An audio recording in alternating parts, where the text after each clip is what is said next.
Merry Christmas, everybody. I am actually so excited. I'm pre-filming this because, you know, I don't really want to film a video on Christmas, edit it, and get out the same day. So this is pre-filmed, but just so you know, this is how excited I will be when it's actually Christmas. But as it is Christmas, Christmas is supposed to be the day of Christ and centered on him and him being born.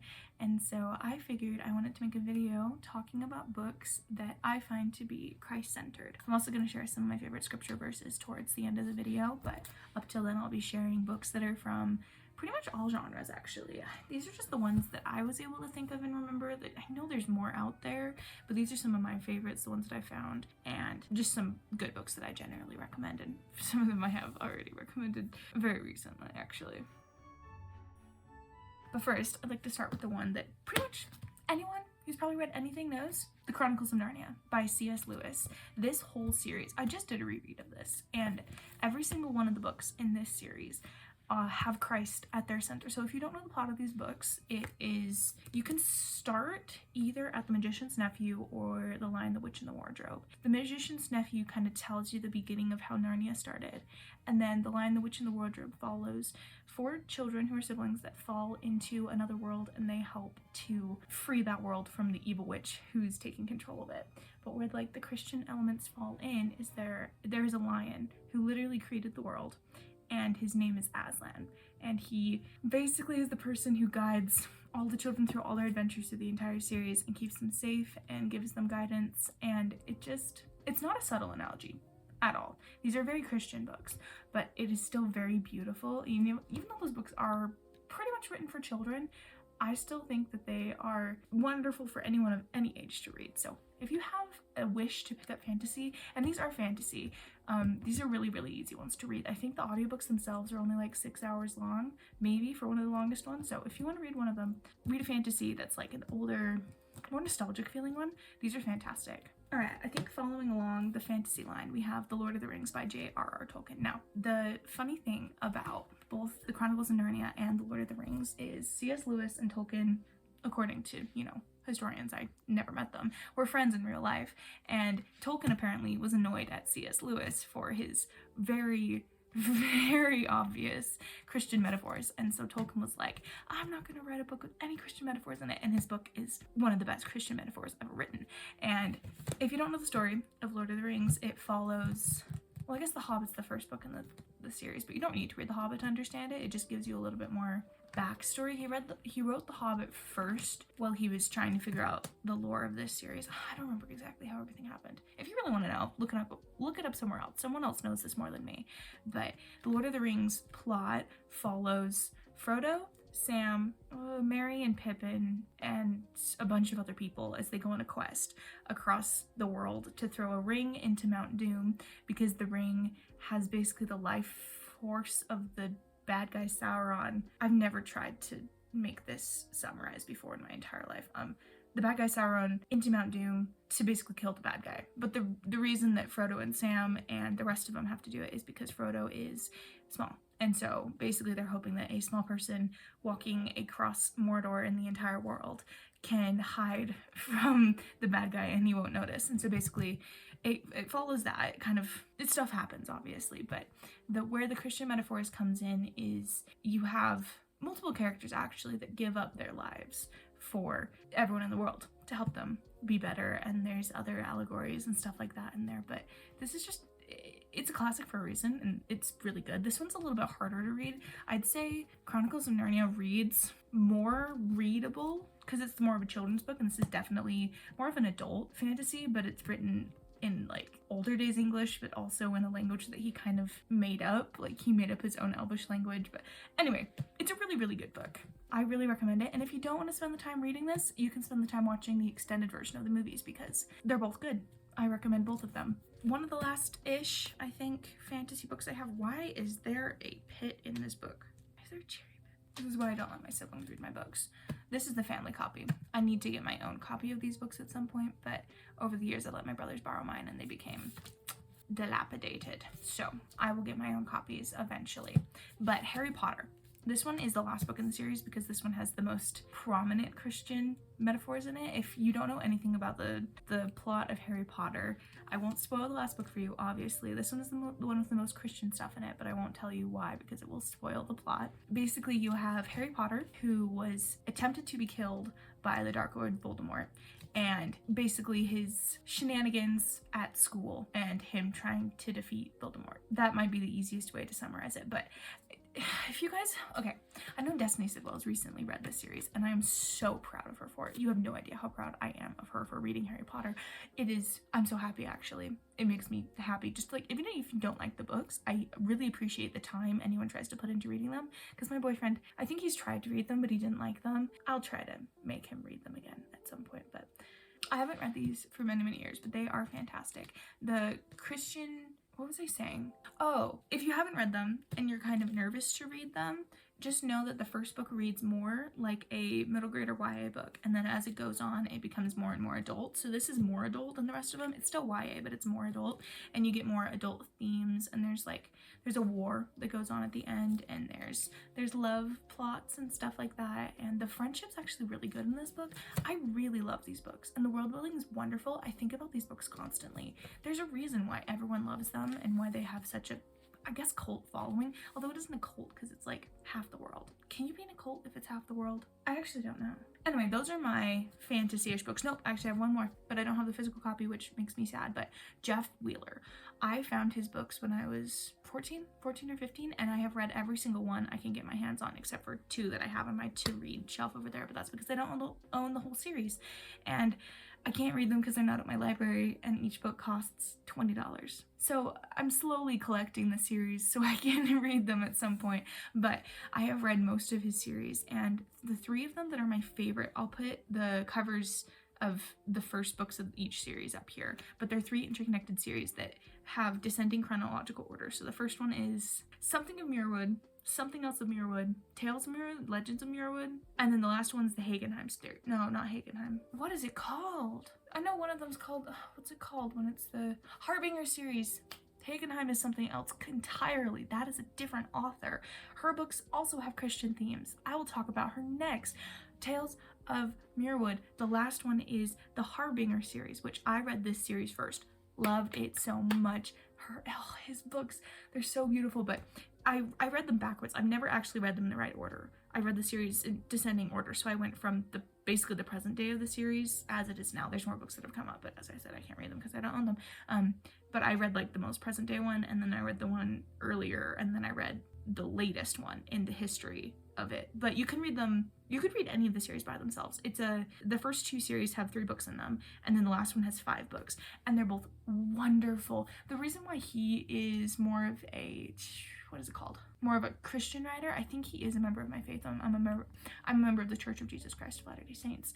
But he writes, it doesn't have Christ in itself, but his magic system, kind of like Narnia, gives the same creator, protector, prayers and help and that sort of thing, same idea and vibe of Christianity. And I love his books so much. I really, really recommend picking up any of his series. Any of them are fantastic. Well, maybe not his first 2 books. Don't read those 2.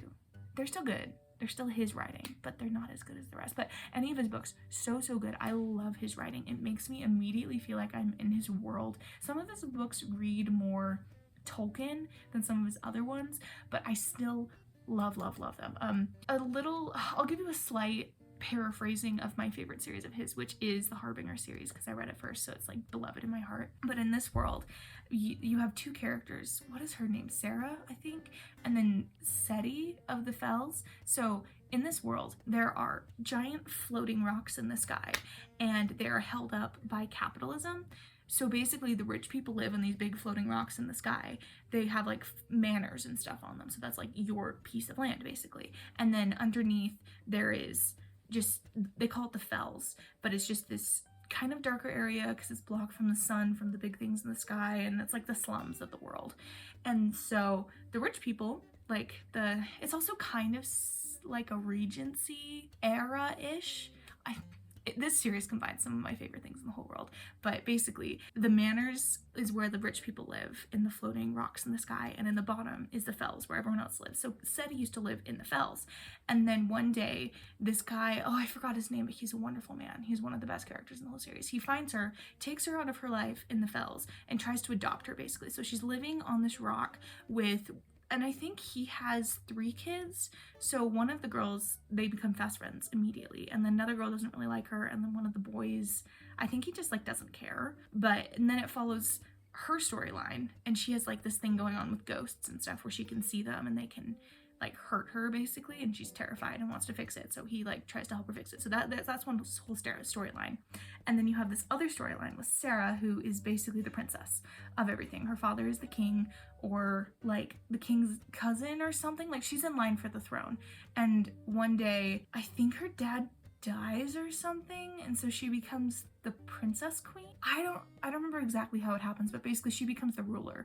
But since she's like, oh my goodness, I apparently care about one storyline more than the other. I don't remember anything that happens. Anyway, it follows her and her shenanigans that she gets up to. And then eventually at the end of, I think, the first book, they meet up and they become friends. But you see like both their storylines intersect. And then the entire world like follows this whole thing. And you don't see characters you meet in other series, but you hear of them because they're basically their ancestors at this point. And you see like themes that come up in the other books, which I didn't realize until I read those, because they write as if it's this established thing in the world and the lore, which it is, because you've had it for 2 series, and I didn't know this. And so I just went in like discovering things as I read them and like understanding things as I went on, and I was like, oh, this is such an interesting thing. This is so interesting. And then when I read the other series, I like figured out how those things came into be, and it made me love that series more. And then I read the one above, and it made me understand like stuff in those series. And the love stories are so good, so good. The Harbinger series is less of a love story because it's more political plot stuff, but the 2 other ones, those ones have really deep, really amazing storylines that are of love stories, and then also political and stuff like that. They're just, oh, his writing is so good. I need to reread them. I don't have time. That is the saddest thing I think I've ever said. Anyway, I really recommend his books. If you haven't noticed, I adore his books. More people should read them. More people should read them so they can get into my public library and I can have my access to more of them, so I don't have to buy each of them because I don't have the money. I asked for those books for Christmas on purpose because I want to read them. I don't know if I'll actually get them because, you know, you never know if you're gonna get anything you ask for Christmas, but I love those books. Anyway, that's, I think, my last fantasy book. And then I guess we're on to like more romance and YA. So I'll tell you the other one I kind of started talking about, the Hagenheim series. So this is a series of interconnected standalones that are fairy tale retellings set in a fantasy world. Now, I loved these when I was younger, like YA, but I'll have to say I liked about 5 of them, and then the plot becomes the same one after another. But I'll show you what my favorite ones are. I love the Rapunzel retelling. I don't remember what that one's called. I love the Cinderella one, and the Snow White one was also really good. But I do think the first series she wrote was really good. The first, like, maybe 5-6 books are really good. And then after that, I kind of got bored. But those ones do have a really strong Christian underlying because those are written in, I think, England at some point, but in, like, the King's, Queen's, Princess era kind of England. And so I think it was around when Christianity was widespread. I don't remember what the historical timeline was, but the characters do, most of them have really strong Christian undertones to them. Specifically this one, the Sleeping Beauty one. I forgot how much I like the Sleeping Beauty one, actually. That one is really good. I think it might be the first one in the series or one of the first ones, but that one, she literally like uses the power of Christ and following his teachings to get her through the stuff that happens in that book. Okay, some of them are really good books. They're worth reading. So if you want to pick any, some of those up, they're good. Oh, who are they by? Melanie Dickerson. They're written by Melanie Dickerson. Now we're on to these physical ones I have. So as always, I cannot get through anything without Sarah M. Eden. She is my favorite person in the entire world. I will love her forever. I will praise her to the skies until I die. So this one specifically has a very Christian undertone, but there's another one that was a little bit farther down my stacks, but I didn't want to pull it out because every time I make one of these videos, I pull books out of my stacks and then I have to put them back up, and I just did not feel like grabbing it from the very bottom of the stack of books. But this one follows I'm trying to say how I can talk about the plot without spoiling everything that happens. So the main overarching thing with this series is you have a family of brothers, 7 brothers, who all fall in love. So I think this one is the the second one in this series. So this is the second oldest brother. Yeah, the second oldest brother.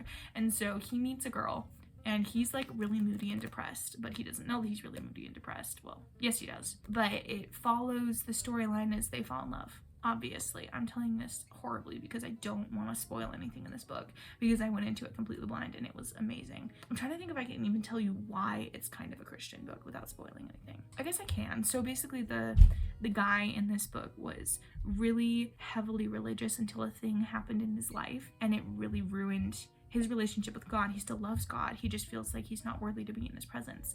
And so through the stuff that happens in this book, he gets a closer relationship with everyone in his life, his family and his friends, and his relationship with his Heavenly Father is strengthened. It's a good book. The rest of the books are religious too, but I think this one might be the most heavily religious one. But if you want to read any of her books, this is actually a pretty decent starting point. I think this is the first book of hers I ever read, even though it's in the middle of the series. I didn't know that it was a series. But if you want to read her books, this is actually a pretty decent point to start. Or you could read Kiss of a Stranger, because that one's also really good. Oh, I love her books so much. Okay, then we've got Remembering Isaac, The Wise and Joyful Potter of Niederbit by I always said Benyuin, but my boyfriend's actually met him. It says it's like Benin.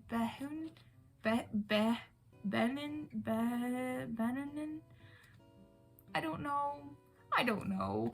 Anyway, this one follows a guy who wants to travel the world. He's a potter. He just graduated from school and he wants to travel the world and like become a potter in like France or something like that, and then just go on there from his life. But he's given an offer to work in a small town called Niederbit, and their potter had just died, and they're like, hey, please come work for us. If you don't like it, we will literally write you a check so you can go anywhere in the world, but just please come and work here for a month, please. And he's like, all right, I guess I'll come. He doesn't want to. He doesn't want to go live in a small town, but he does. And in doing so, he learns about the previous potter, whose name was Isaac. And he learns about him through the people he meets and through the pieces of pottery he makes and the friends he makes along the way. And there's also a love story in this book that I love really a lot, actually. I've been thinking about this book since I mentioned it in a video in Booksgiving, actually, but I've been thinking about it and wanting to reread it ever since. I don't know if I have time to pick it up, but it is a really beautiful story. There's 3 books in this series,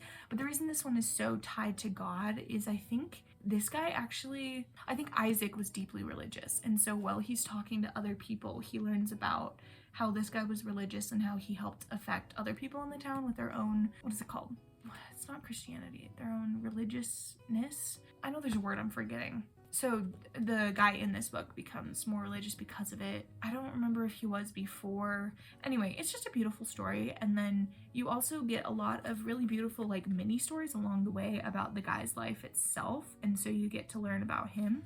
And the book itself is written very, very, not cutesy, but it's really interesting because he self-published them so he could do stuff like this, like have like little doodles and stuff in the book. It's really interesting to read, and there's also a flip book on the side of someone making a bowl, which is fun. So the way they're printed, made, bound, formatted is really interesting to read also. I like these books. They're good.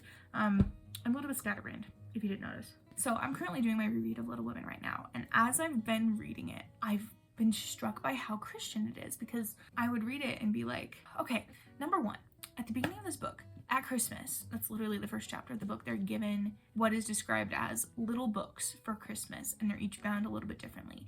And each time I read it, I've thought it was a different book, because I used to think it was the Bible, and then upon this reread, I'm thinking it's actually Pilgrim's Progress, but then they talk about other things that makes me think the book was the Bible. I don't know, I'm confused, but it is deeply religious no matter what book they were given at Christmas time that year, because as they go on, each character will, you know, go through their stuff and they'll discover things about themselves and the world, and a lot of the times the way they get through their trials is by remembering Christ and the teachings of, you know, the Bible and church and stuff like that. And it's really beautiful to read, actually. If you haven't read Little Women, or you don't know anything about it, it's a story about 4 sisters. You have Meg, Jo, Beth, and Amy, and them through their lives, along with their neighbor Lori, and about how they become friends with people and they learn lessons and they grow up and stuff like that. And it's really beautiful. It doesn't have a really strong plot. It's more just like little short stories. And so like it does have a plot of them growing up and stuff like that, but nothing like too insane. It's just more cute little stories together about people, which is my favorite genre of book. So I really love it. It's a good read. If you don't have the time to read the whole book, you can actually just read part 1 and it makes complete sense, and you get like a kind of sense of the way it's written. But part 1 is a lot more like, it feels more like a children's story, and part 2 reads more like them as they grow up, and it becomes more mature, and the topics kind of not darken, but they just become more topics you would talk of as you got older. And it's really interesting to read. I didn't realize that as much when I was younger, but I'm liking the second half more than I liked the first half, which didn't used to be the thing that happened with me. Okay, now we're on to the other books that I recommend every single time, all the time, constantly to everyone in the entire world. No one has ever read them on my recommendation, but if anyone does, please tell me if you like them, because I would literally cry if anyone has ever read these and loved them as much as me. This is the first one. It's its own thing. There's Being 16 by Ali Condi, and then there's the Yearbook series by Ali Condi. The Yearbook series is Yearbook, First Day, and then Reunion. I adore these books so much. I don't even know why these have become part of my soul. Every time I see them on my bookshelf, I smile. Like, there's other books I'm like, oh, I'm so happy I have these. These ones, I literally am so happy. So I'll talk about this one first. So Being 16 is a story about a girl. All of these are written about people in the Latter-day Saint faith, and it's a story about a girl who she has a sister, and her sister slowly develops an eating disorder, and it follows her as she discovers that and comes to grips with it, and her own struggle with her faith in God. And it is such a beautiful story. There is a love story, but it's not the main plot. And when I was reading this when I was younger, it's really important, because eating disorders are really hard, and the way they describe them in school really doesn't give you the full impact of how terrible they are. But this book really is a beautiful way of teaching that. And so I actually made my sister read it when she was a little old enough too, because I think it's an important book to read. But it's beautiful. It's written so well. I literally cry reading this book. It's really short too. It's only like 250 pages. So I honestly recommend that for literally anyone. Girls specifically, but like guys, anyone. Like, it is such a good book. And then we also have the Yearbook series. Now, my brother has read these and laughed at them. So that's how you know how good these are. But it follows, the first book's kind of thing is how your interactions with other people can help their lives without you knowing. And so it follows, I should just read the first page of this book, because I've talked about this multiple times and I keep forgetting what it is. But so we've got 1, 2, 3, 4, 5, 6, 7, 8, 9. So yeah, it follows 9 or 10, 9-ish people through this book, and how their interactions with other people help them. And then you get to follow those 9 people and then also their siblings through the rest of the series. Why am I about to cry? I love these books so much. They helped me through high school because they're just really relatable stories, and they're beautiful. Oh, I want to reread these so badly. Do they have them on audiobook? I could listen to them. The way that they center on Christ is they are members of the Latter-day Saint faith. I think they actually even spread the gospel to, I think, one of their teachers too, through this series. But it follows them as they grow up and they mature in their faith and in their brain and in their lives. This one follows one of the characters to college, and she becomes a seminary teacher, but it follows her through that, and it follows her through like her decision process in college, getting dumped, and then this one follows like their siblings. And in this one, I think it has one of the biggest faith crises, following a kid who doesn't know whether he wants to go on a mission, whether he believes anything at all. I love this series. Please, someone read them. If you're not swayed by me saying how much I love them, just read the first book. It's written so well. This is the author that wrote the Match series, so she has had some really, really big acclaim as an author, but I don't really care much about any of their other books. It's just these books that make me so happy. If she writes any more of these, I will literally probably bawl and read it 75 times. I love them so much. Please, Ali Condi, if you ever watch any of my content ever, just know, if you write these books, if you have any drafts, if you have anything like you don't even want to share with the world, if you would like lend me the Google Doc, I would happily read it and cry. I love these characters so much. They're part of my soul at this point. So now I'm going to read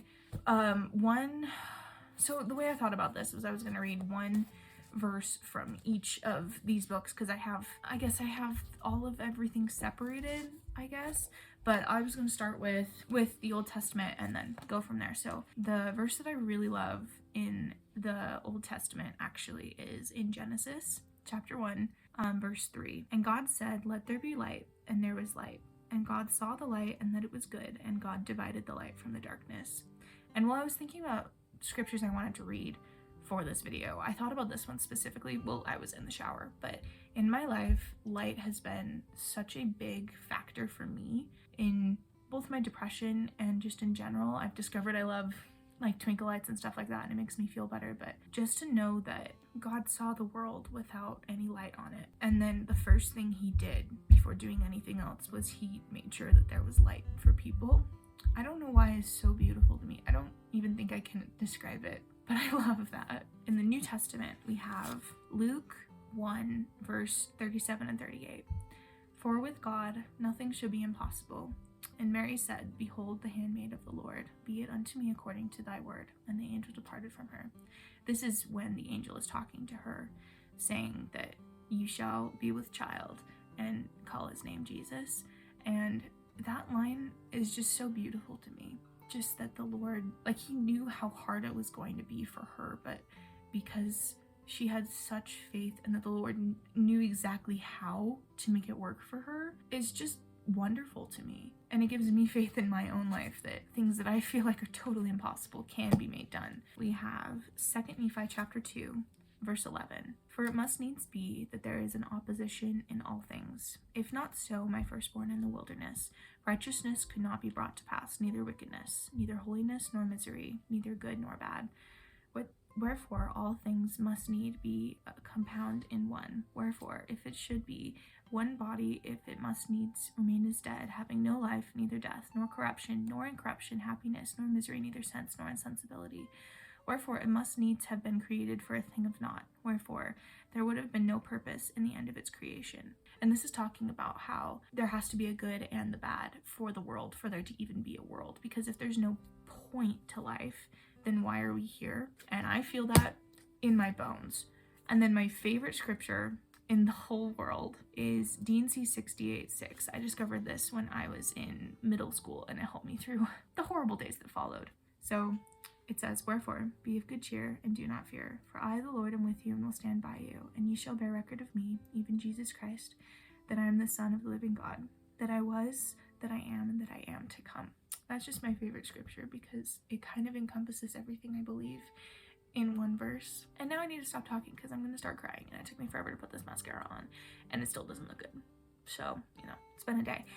But these are the best books that testify of Christ, and then other books that I feel also do. And Merry Christmas, and I am so excited to spend time with my family and give gifts and stuff like that. And of course my phone died while I was in the middle of talking. What was I saying? Oh, I just wanted to tell you my testimony that I know that God loves you. I know that he loves everyone. I know that he's good, and I'm so very grateful for Christmas and for all that it means, and for all the good it does in the world, and for everyone's hearts and love. Anyway, I need to get out the door for the day, but I'm so very grateful for you guys for watching, and I will see you in the next video. I don't know when, but Merry Christmas, and God bless you, everyone.